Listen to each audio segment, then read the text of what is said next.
mention clearly the offences under specific provisions of Prevention of Corruption Act 1988 as alleged against the person who is or has been a public servant. What are the specific violations? Adana list ಮಾಡಬೇಕು. Please provide specific details of the recommendation made or decision taken by a public servant which is relatable to the offence alleged against the public servant. ಇದನ್ನು ಕೂಡ enclose ಮಾಡಬೇಕು.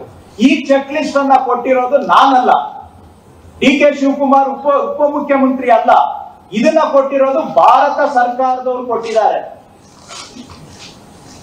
ಯಾವ್ದಾದ್ರು ಕೊಟ್ಟಿದಾರ ಸ್ವಾಮಿ ಇದರಲ್ಲಿ? ಇದಕ್ಕಿಂತ ಮುಖ್ಯವಾಗಿ ಡಿ.ಸಿ.ಎಂ ಅವರು ಪದೇ ಪದೇ ಒಂದು ವಿಷಯ ಏನ್ ಹೇಳ್ತಾ ಇದ್ದಾರೆ ಅದನ್ನ ತಮ್ಮ ಗಮನಕ್ಕೆ ತರ್ತೇನೆ. ಯಾವ ಹುದ್ದೆಯಲ್ಲಿ ಇರ್ತಕ್ಕಂತ ವ್ಯಕ್ತಿಯ ಮೇಲೆ ಯಾರು ಪರ್ಮಿಷನ್ ಕೇಳಬೇಕು ಅಂತ ಇದೆ. ಇದರಲ್ಲಿ director general of police or equivalent, ಒಬ್ಬ ಕೇಂದ್ರದ ಸಚಿವರು ಅಥವಾ ರಾಜ್ಯದ ಮುಖ್ಯಮಂತ್ರಿ ಆದ್ರೆ ಪರ್ಮಿಷನ್ ಕೇಳೋದಕ್ಕೆ ಅಧಿಕಾರ ಇರೋದು director general of police or equivalent ಮಾತ್ರ.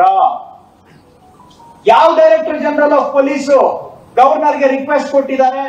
ನಿಮ್ಗೆ ಇಲ್ಲಿ ಅನೆಕ್ಷರ್ ಇದು ಗವರ್ಮೆಂಟ್ ಆಫ್ ಇಂಡಿಯಾದವ್ರು ಕೊಟ್ಟಿರೋದು. Only director general of police can seek approval of governor for any allegation against the chief minister. ಯಾವ ಡೈರೆಕ್ಟರ್ ಜನರಲ್ ಕೊಟ್ಟಿದ್ದಾರೆ? ಹಾಗಾಗಿ ನಾವು ಪದೇ ಪದೇ ಏನ್ ಹೇಳ್ತಾ ಇದ್ದಾರೆ, ನಾವೇನ್ ಹೇಳ್ತಾ ಇದ್ದೇವೆ, ಗವರ್ನರ್ ಕೊಟ್ಟಿದಾರಲ್ಲ ಇದು ಟೋಟಲಿ ಇಲ್ಲೀಗಲ್. ಇದು ಬರ್ದಿರೋ ಪೇಪರ್ಗೂ ಕೂಡ ಇದರ ವ್ಯಾಲ್ಯೂ ಇಲ್ಲ. ಯಾಕಂದ್ರೆ it is a completely illegal order issued by the governor. ಇದು ಗವರ್ನರ್ ಕಚೇರಿ ಆಗಿ ಉಳಿದಿಲ್ಲ.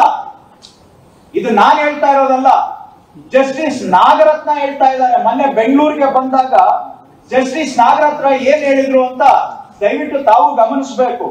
Some governors are doing things they should not and are not doing things they should.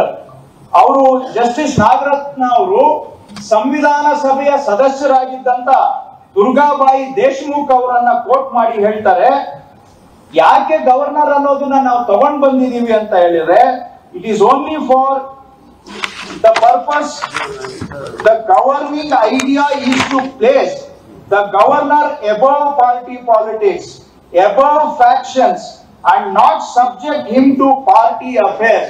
This is what the founding fathers said. Adre Justice Nagaratna ಅವರು observe ಮಾಡ್ತಾರೆ, in today's times unfortunately some governors in India are playing a role where they ought not to and are inactive where they ought to.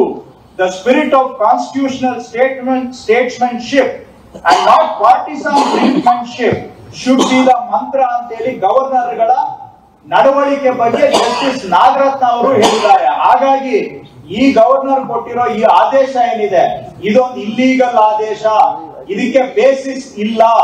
ಇದು ಅವರು ಈಗಾಗಲೇ ನಮ್ಮ ಸರ್ಕಾರವನ್ನ ಬುಡಮೇಲು ಮಾಡೋದಕ್ಕೆ ನಾನಾ ರೀತಿ ಪ್ರಯತ್ನ ಮಾಡಿದ್ದಾರೆ.